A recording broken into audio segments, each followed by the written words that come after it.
est reparti dans le Grand Nord. Il comptera pas ses efforts. La vie à bord, c'est la peur, le mauvais temps et le Zaran.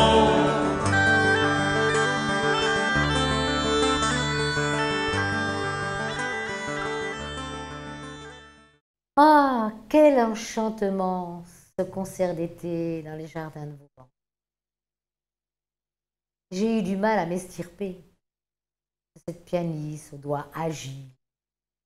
Surtout, ne les manquez pas.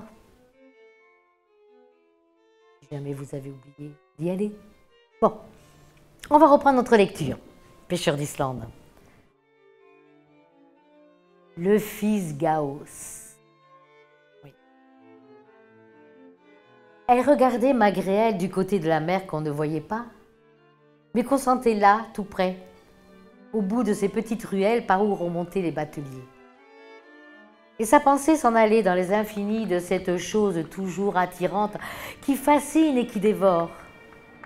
Sa pensée s'en allait là-bas, très loin, dans les mers polaires, où naviguait Lamari, capitaine Germer. Quel étrange garçon que ce fils Gauss, fuyant, insaisissable maintenant. Après s'être avancée d'une manière à la fois si osée et si douce. Ensuite, dans sa longue rêverie, elle repassait les souvenirs de son retour en Bretagne qui était de l'année dernière. Un matin de décembre, après une nuit de voyage, le train venait de Paris, les avait déposés son père et elle à Guingamp, au petit jour brumeux et blanchâtre, très froid, frisant contre encore l'obscurité. Alors elle avait été saisie par une impression inconnue.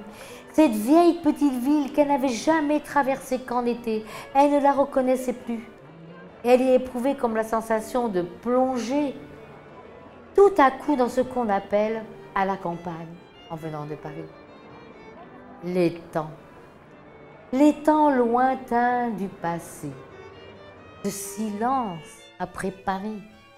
Ce train de vie tranquille des gens d'un autre monde allant dans la brume à leurs toutes petites affaires.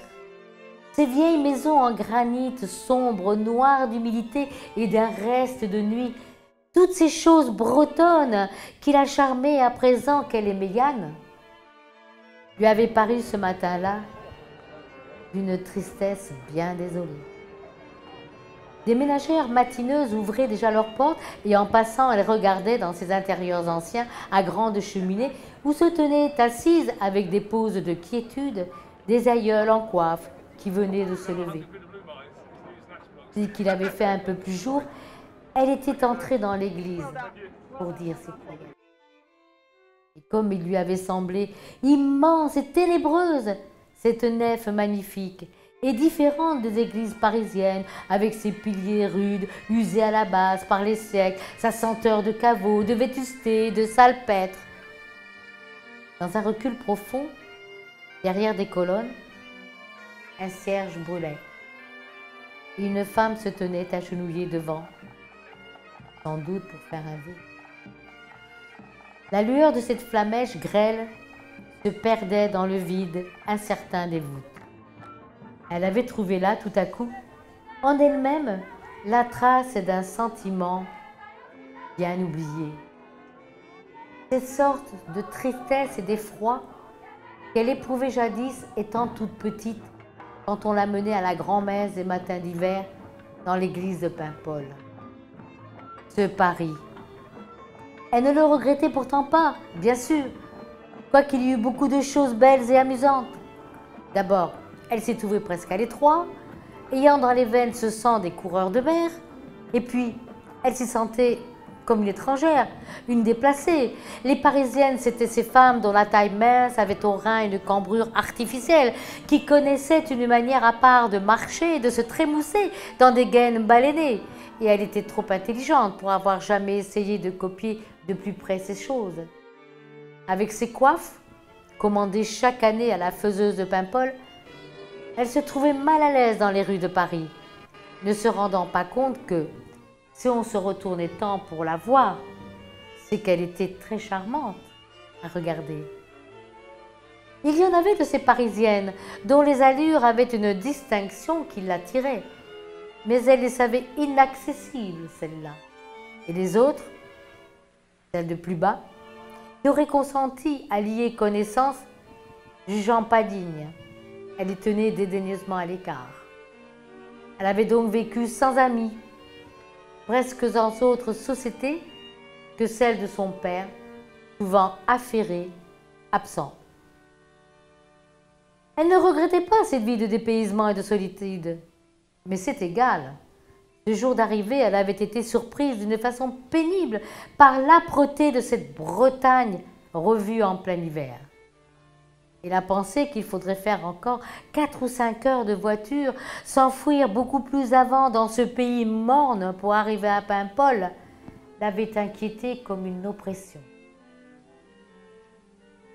Tout l'après-midi de ce même jour gris, ils avaient en effet voyagé, son père et elle, dans une vieille petite diligence crevassée, ouverte à tous les vents, passant à la nuit tombante dans des villages tristes, sous des fantômes d'arbres suant la brume en gouttelettes fines.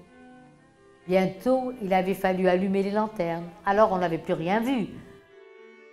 Que de traînées d'une nuance bien verte de feux de Bengale qui semblaient courir de chaque côté en avant des chevaux et qui étaient les lueurs de ces 2 lanternes jetées sur les interminables haies du chemin. Comment tout à coup cette verdure si verte en décembre? D'abord étonnée, elle se pencha pour mieux voir, puis il lui sembla reconnaître et se rappeler les ajoncs, les éternels ajoncs marins des sentiers, des falaises qui ne jaunissent jamais dans le pays de Paimpol. En même temps, commençait à souffler une brise plus tiède qu'elle croyait reconnaître aussi et qui sentait bon. Vers la fin de la route, elle avait été tout à fait réveillée et amusée par cette réflexion qui lui était venue. Tiens, puisque nous sommes en hiver, je vais les voir cette fois, ces beaux pêcheurs d'Islande. En décembre, ils devaient être là, revenus tous, les frères, les fiancés, les amants, les cousins, dont chacun et ses amis, grands et petits, l'entretenaient tant à chacun de ses voyages d'été pendant les promenades du soir. Et cette idée l'avait tenu préoccupée pendant que ses pieds se glaçaient dans l'immobilité de la carriole.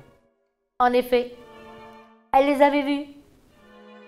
Et maintenant, son cœur lui avait été pris par l'un d'eux.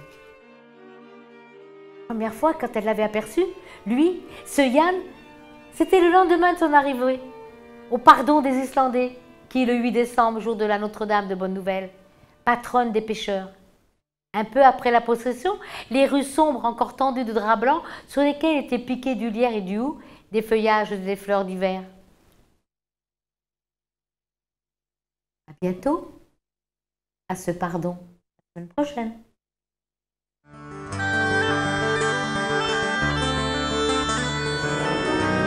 Il est parti dans le Grand Nord, il comptera pas ses efforts.